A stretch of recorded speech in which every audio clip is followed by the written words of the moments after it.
Si vous envisagez l'achat d'une voiture électrique mais que vous ne connaissez rien aux différentes manières de recharger, aux différents types de câbles, types de prises, types de bornes, vous êtes au bon endroit puisqu'on va vous expliquer tout ça dans cette vidéo qu'on va découper en 3 chapitres, à savoir la recharge à domicile, la recharge sur borne publique et enfin la recharge sur borne rapide que l'on trouve généralement sur autoroute pour assurer les longs trajets.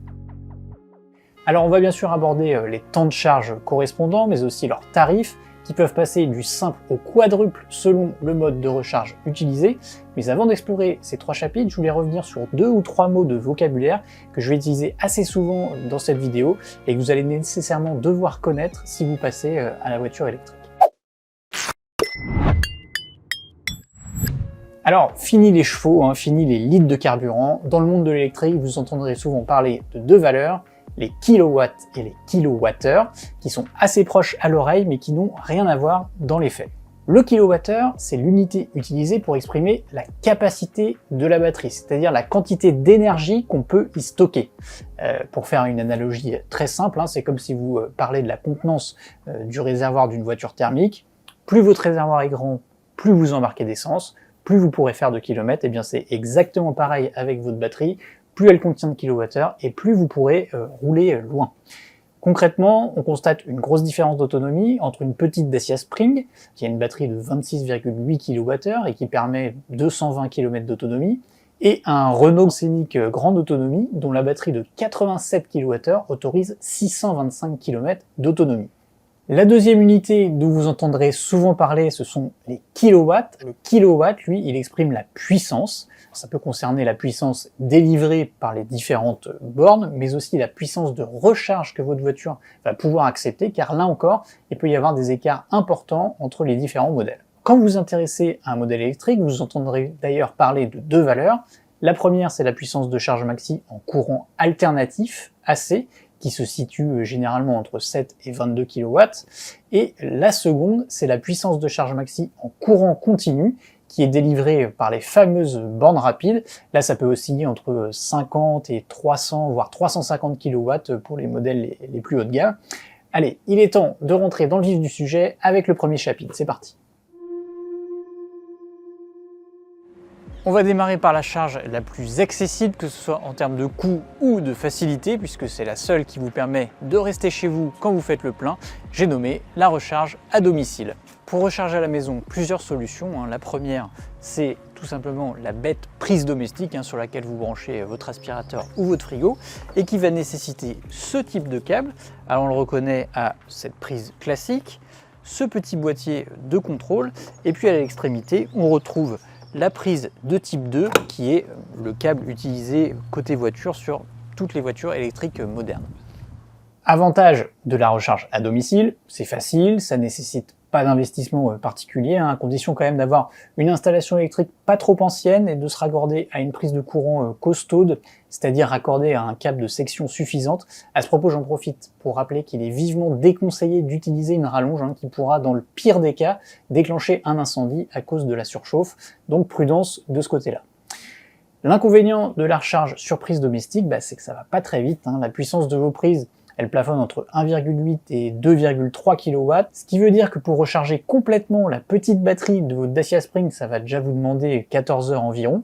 Et puis si on parle d'un Renault Scénic grande autonomie avec sa batterie de 87 kWh, là c'est quasiment 48 heures pour une recharge complète. Il est tout à fait possible de réduire ces temps de charge à domicile. Pour ça, il faut s'équiper d'une wallbox qui fait passer la puissance de recharge de 2 kW à 7,4 kW, voire 11 kW, mais pour ça, il faut une installation en courant triphasé. C'est pas très courant en habitat individuel.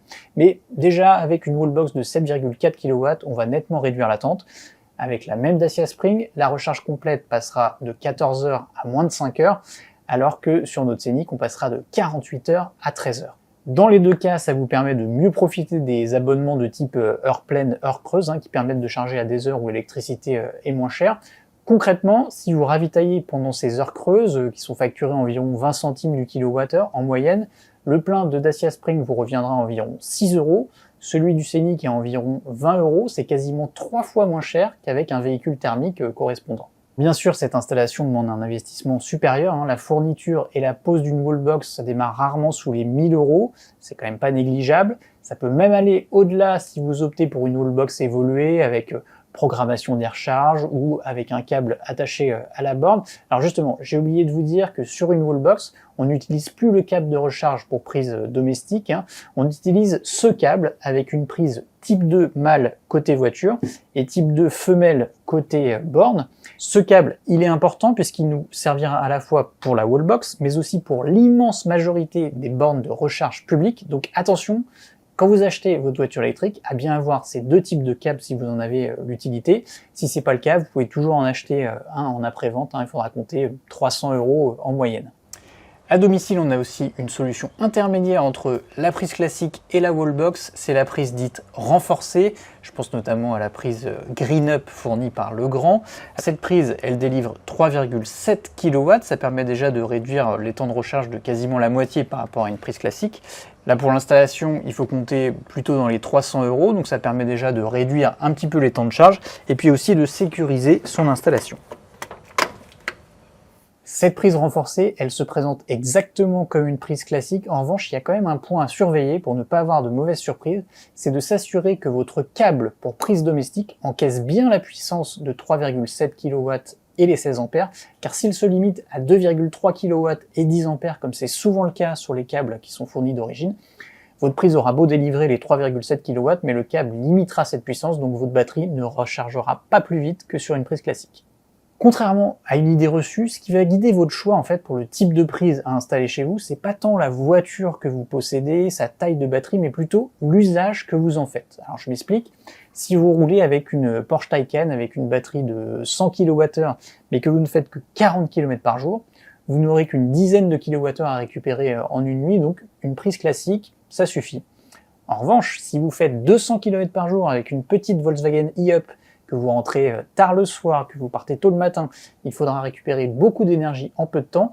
Dans ce cas-là, il vaut mieux opter pour une wallbox. En parenthèse, je vous donne une petite astuce pour calculer à peu près votre temps de recharge sur les différents types de prises. Alors, quand je vous parle des puissances délivrées par les bornes, par exemple 11 kW, ça veut tout simplement dire qu'en une heure, la borne va envoyer 11 kWh dans la batterie. En clair, si vous avez une batterie de 66 kWh, il faudra 6 heures pour la charger entièrement. Ça, c'est la théorie. Je vous conseille quand même d'ajouter entre 10 et 15% de temps pour tenir compte des pertes de charge. C'est physique, on a toujours une déperdition sous forme de chaleur au niveau du chargeur, au niveau de la prise ou du câble. On consomme toujours un petit peu plus d'énergie que l'énergie qui arrive réellement dans la batterie.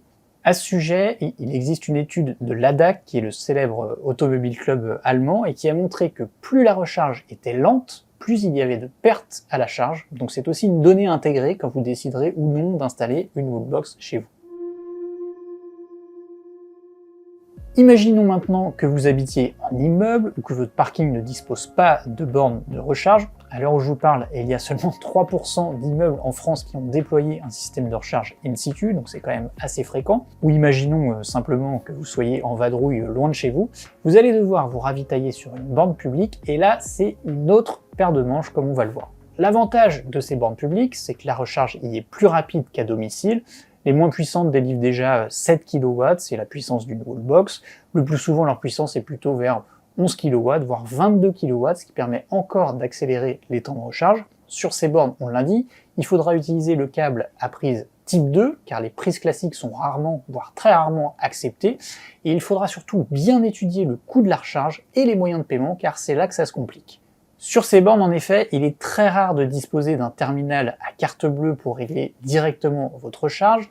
On doit passer soit par un QR code qu'il faut scanner avec son smartphone avant d'entrer ses informations bancaires et d'être débité quelques jours plus tard sans vraiment savoir combien on doit payer, soit disposer d'une carte d'abonnement s'il s'agit d'une borne qu'on utilise régulièrement près de son domicile, soit se procurer une carte de recharge tierce. Cette carte de recharge, elle peut être fournie soit par le constructeur quand on achète une électrique neuve, mais ce que je vous conseille, si vous visez un modèle d'occasion, c'est de vous procurer cette petite carte qui est fournie par ChargeMap, car c'est sans doute celle qui fonctionne sur le plus de bornes de charge en France. Alors, on va faire une petite parenthèse sur cette petite carte bleue, parce qu'elle demande quand même quelques précautions. Déjà, cette carte, elle n'est pas gratuite, elle coûte 19,90 € la première fois pour la recevoir à son domicile. Et ensuite, il faut bien garder en tête que nos amis de chez ChargeMap, ils prennent une commission sur chaque recharge, ce qui peut sensiblement augmenter le coût du ravitaillement. Premier exemple sur cette borne chez Lidl qui annonce un tarif à 25 centimes du kilowattheure. Alors c'est effectivement le prix que vous allez payer si vous scannez ce QR code avec votre smartphone, si vous renseignez vos coordonnées et vos informations de carte bancaire pour lancer la recharge. Par contre, si on regarde sur notre application ChargeMap, on se rend compte que le tarif du kilowattheure il est plus à 25 centimes mais à 32 centimes. Donc ça peut quand même faire une différence de quelques euros sur une recharge complète. Et faute de mieux, si toutefois, je sais pas, vous n'avez pas de couverture réseau suffisante pour utiliser votre smartphone, ou si vous avez peur des arnaques au QR code, ça peut arriver avec des petits malins qui collent des adhésifs qui vous amènent sur un faux site de paiement, cette carte, elle peut quand même vous sortir d'un mauvais pas. Encore une fois, c'est plutôt à utiliser en dépannage et en lien avec l'application ChargeMap, qui pour le coup est très bien faite, je dirais même qu'elle est indispensable, à la fois pour localiser les bornes de recharge qu'il y a près de chez vous ou près de votre lieu de destination, aussi pour connaître le coût de la recharge, voire pour planifier votre itinéraire si toutefois vous envisagez un long trajet. On ferme la parenthèse ChargeMap, qui ne nous rémunère pas, je tiens à le préciser. Pour revenir à notre borne publique, donc l'idée principale pour cet usage, c'est de bien se renseigner sur les tarifs. Ici, c'est quasiment impossible d'être exhaustif, car les prix vont du simple au triple. On a certaines collectivités qui laissent encore la recharge gratuite, même si c'est de moins en moins courant. On trouve des opérateurs qui facturent au temps passé, d'autres qui facturent au kilowattheure rechargé. Bref, là encore, utilisez l'appli ChargeMap, ou mieux encore, l'appli ChargePrice, qui est vraiment spécialisée dans les coûts de recharge en fonction de votre carte d'abonnement. Dernier détail concernant la puissance de ces bornes, on l'a dit, elles délivrent entre 7 et 22 kW, mais ça va dépendre aussi de ce que votre voiture est capable d'encaisser comme puissance électrique. Si on prend l'exemple de ce Scénic, de série, son chargeur embarqué plafonne à 7,4 kW et il faut prendre une option à 2000 € quand même pour profiter d'un chargeur embarqué de 22 kW qui va réduire le temps de charge de 13 heures à 5 heures. Là encore, ça dépend vraiment de votre usage. Si la borne qui est près de chez vous culmine à 7,4 kW, inutile de prendre cette option de chargeur embarqué de 22 kW puisque ça ne chargera pas plus rapidement. La voiture ne peut pas prendre plus d'énergie que ce que délivre la borne, c'est logique. On arrive au dernier chapitre qui concerne les bornes rapides, qui sont aussi des bornes publiques, mais qui sont différentes dans leur technologie puisqu'elles délivrent du courant continu et non alternatif comme votre réseau domestique. Le gros intérêt, c'est que la batterie, elle nécessite du courant continu. Donc le chargeur embarqué de votre voiture n'aura pas besoin de convertir le courant alternatif en courant continu. Et c'est cette absence de conversion qui permet d'avoir une puissance de charge beaucoup plus élevée. On ferme la parenthèse. Alors on reprend l'exemple de notre Scénic qui plafonnait de série à 7,4 kW de puissance sur borne publique et qui réclamait donc 13 heures pour une recharge complète. Là, sur borne rapide, il n'encaisse plus 7 kW maximum, mais 150 kW maximum, ce qui réduit la charge à seulement 37 minutes, entre 15 et 80%. Pourquoi je vous dis 80%? C'est parce qu'au-delà de ce seuil, la puissance de charge diminue fortement pour préserver la durée de vie de la batterie. Lors de notre test de charge rapide en conditions réelles, la puissance de charge chutait assez rapidement. On n'a plus que 60 kW à partir de 80%, plus que 30 kW à partir de 90%. Dans les faits, ça se traduit comment? Ça veut dire que effectivement, on va mettre 37 minutes pour charger de 15 à 80%, mais ensuite il va falloir attendre 53 minutes de plus pour rejoindre les 100%. C'est bien pour ça que sur long trajet, il est préférable de faire 2 voire 3 charges intermédiaires, ce sera beaucoup plus efficace que de s'arrêter une fois pour recharger jusqu'à 100% parce qu'on va attendre beaucoup plus longtemps. D'un point de vue pratique, ces bornes ne nécessitent pas de câble personnel puisque le câble est directement attaché à la borne. La prise, elle est reconnaissable à sa fiche Combo CCS. En fait, elle a la forme d'une prise type 2 en partie supérieure, mais elle est complétée vers le bas par 2 fiches supplémentaires. Quelques modèles ont un autre standard pour la charge rapide qui est appelé CHAdeMO, c'est en fait le standard qui est utilisé en Asie. Elle est moins répandue en France, on la trouve quand même et elle équipe certains modèles japonais comme la Nissan Leaf ou le Lexus UX. Mais qu'il s'agisse de prises CHAdeMO ou combo CCS, attention, toutes les voitures électriques ne sont pas compatibles avec ces bornes rapides. C'est le cas des toutes premières Renault Megane E-Tech avec la petite batterie de 40 kWh. C'est aussi le cas des Dacia Spring qui réclament cette prise en option, qui n'encaisse d'ailleurs que 30 kW. On est loin des 300 kW autorisés par certaines stations. Là encore, si votre voiture plafonne à 150 kW de charge maxi, inutile de se brancher sur une borne 300 kW plutôt que 150 kW, ça n'ira pas plus vite, la limite c'est celle de la batterie et non celle de la borne dans ce cas précis. A l'inverse, si votre voiture accepte 300 kW et vous promet une recharge de 15 à 80% en 15 minutes, c'est pas le temps que vous allez mettre si vous branchez sur une prise rapide de 50 kW, vous l'avez compris. Donc ces bornes rapides, c'est pratique, c'est rapide, mais vous vous en doutez, c'est sensiblement plus cher que les autres. Là encore, c'est difficile d'être exhaustif car chaque opérateur pratique ses tarifs, mais en moyenne sur autoroute, les distributeurs comme Total Energy, Fasten, Ionity et les autres tournent autour de 59 centimes le kilowattheure. Concrètement, ça veut dire que notre ravitaillement de 15 à 80% pour un Scenic E-Tech, il vous coûtera 36 €. Ça assurera 230 km d'autonomie réelle en roulant à 130 km/h, c'est ce qu'on a vu dans nos tests. Sachez que le même plein à domicile en heure creuse chez EDF, il aurait coûté 13 €, soit à peine un tiers du prix. Pour les gros rouleurs, sachez que certains fournisseurs comme Ionity proposent des formules d'abonnement intéressantes, puisque pour 6 € par mois, le prix du kilowattheure passe de 59 à 39 centimes. Ça ramène le coût de ce ravitaillement à 24 € au lieu de 36, ce qui veut dire que le coût de l'abonnement est rentabilisé dès la première charge rapide. Les coûts d'électricité sont tout aussi raisonnables sur les fameux superchargeurs Tesla, et notamment pour les propriétaires des modèles de la marque, mais les coûts là dépendent de l'emplacement de la station, voire de l'heure à laquelle on recharge. Fort de toutes ces informations, et si on voulait un petit peu résumer la situation, ça veut dire que si vous n'avez pas possibilité de recharger votre voiture chez vous, et que vous n'êtes pas un adepte du smartphone ou des applications mobiles pour chercher, comparer, simuler un long trajet, ou tout simplement pour régler vos recharges, il vaut mieux attendre un peu pour passer à la voiture électrique, histoire que les tarifs de recharge soient affichés plus clairement sur les bornes, ou que davantage de terminaux acceptent la carte bleue. Dernière précision pour ces rares terminaux à carte bleue, quand ils sont présents, ils sont généralement sans contact et ils vous débitent d'emblée une somme de 40 ou 50 €, vous n'avez pas le choix, et selon le coût de la recharge, que vous ne pouvez malheureusement pas suivre en direct, soit la charge s'arrête une fois arrivé au montant, soit vous serez remboursé du crédit que vous n'avez pas utilisé.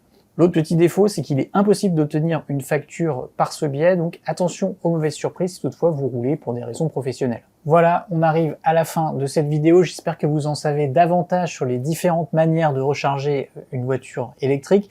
On a essayé d'être exhaustif sans non plus vous donner des mots de tête, mais bien sûr si vous avez des questions, n'hésitez pas à les poser en commentaire, on essaiera d'y répondre. Pour le reste, si vous restez intéressé par l'achat d'un modèle électrique, je vous invite à consulter nos tests de recharge et d'autonomie en conditions réelles. On se rend compte que la portée d'un modèle électrique est souvent bien inférieure à celle annoncée sur le cycle d'homologation. Et là encore, vous constaterez des gros écarts en fonction du modèle, mais aussi de la météo ou même du type de parcours. Allez, je vous dis à bientôt sur largus.fr. Ciao!